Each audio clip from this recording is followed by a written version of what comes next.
Right, hello and welcome, and here we are. I'm going to have a little scroll through my Amarok transcription. It's been a long time since I've looked at this, so we're going to just have a little scroll through and a little look at it.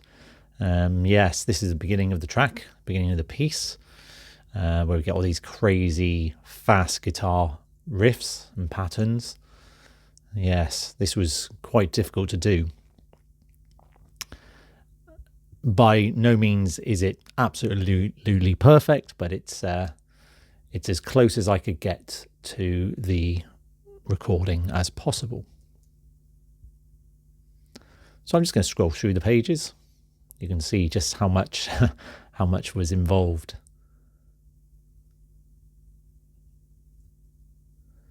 This is the so far section with all the voices singing kind of like a sort of a canon echo effect.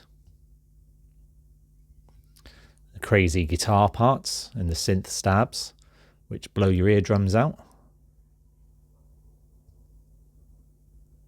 And it starts to build up here.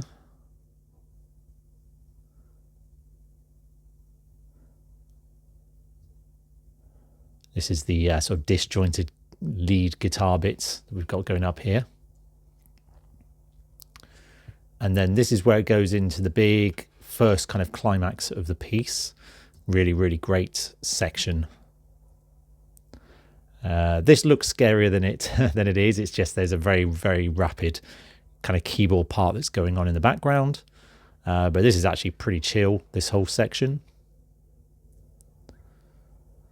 And that goes on for some time. We get some nice little guitar bits.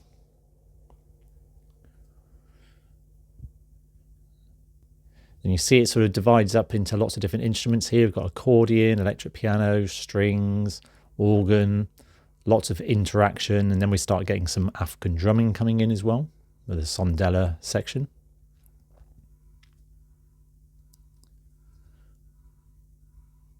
Oh, that's the, this I believe is the very fast bass line, I think. No, I could be wrong actually, it might be a bit later on.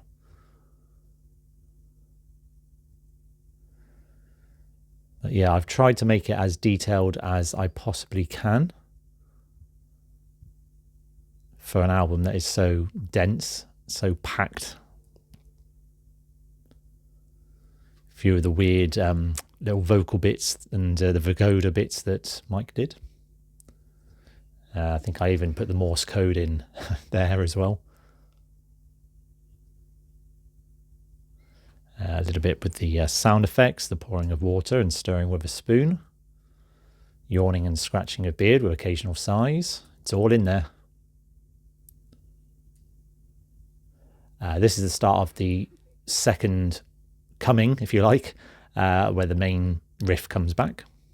So that's mostly, it's quite a lot of the same there. So that kind of goes through.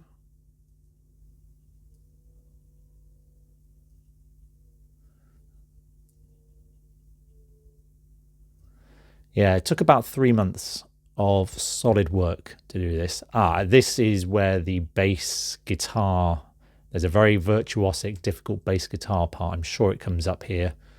Not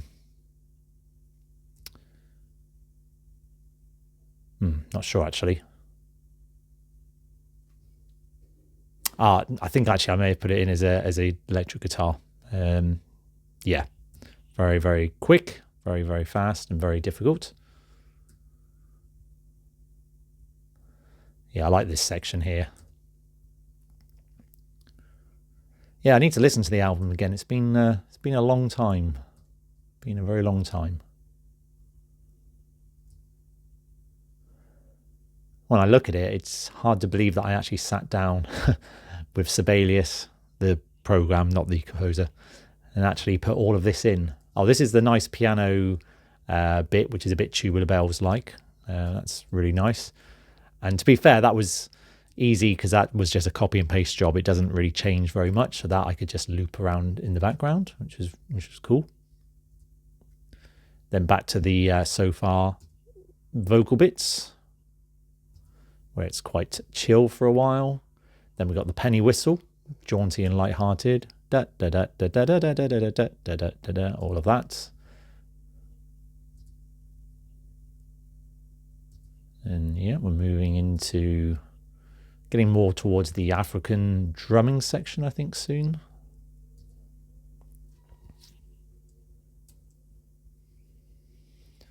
So yeah, that goes on. Dark and moody. Obviously, these are my own choices of descriptions. Oh yeah, we've got like alarms going off here.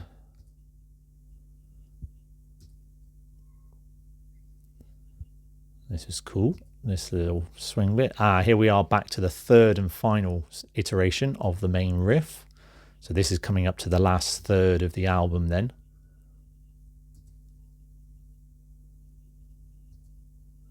Yeah, pretty wild. I don't really know how I did it, to be honest. I had a lot more concentration back in those days. Definitely.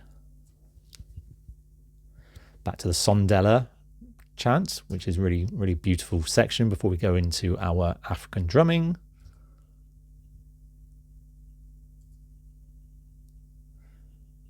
And then it starts to come into the sort of the build up here.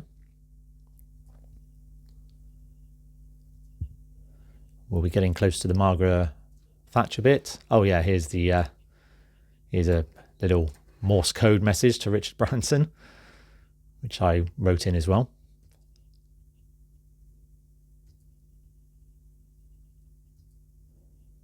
Yeah, the Margaret Thatcher bit has perhaps not aged brilliantly, but it needed to be included, obviously, and that will be coming up shortly. I tried to notate it the best I can rhythmically, but obviously it's spoken, so it's a little bit tricky to do.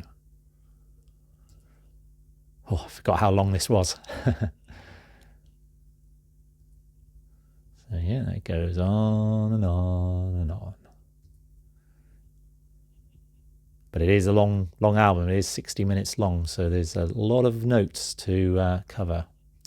So yeah, here's the African drumming. Here we go. Here's the Margaret Thatcher. Rhythm serve as a guide and should sound naturally spoken. So here we've got all of her little speech going underneath there. I tried my best. Quite a challenging bit to do, but hopefully you get the idea there. Then we come into the big African finale. We've got some erratic Morris dancing going on there. And yeah, that section is quite long, so it does go on for quite a few pages. And then we come to the end. This is our big finale, probably the most thrilling part of the piece, and that is how it finishes. So if you enjoyed this, I can always share with you some of my other transcriptions, but I thought I would just show you what was involved and just give you an idea as just to how dense and complex this project really was. So anyway, thanks for stopping by. Do leave a comment, do subscribe if you haven't already, and I'll see you all in the next video. Take care.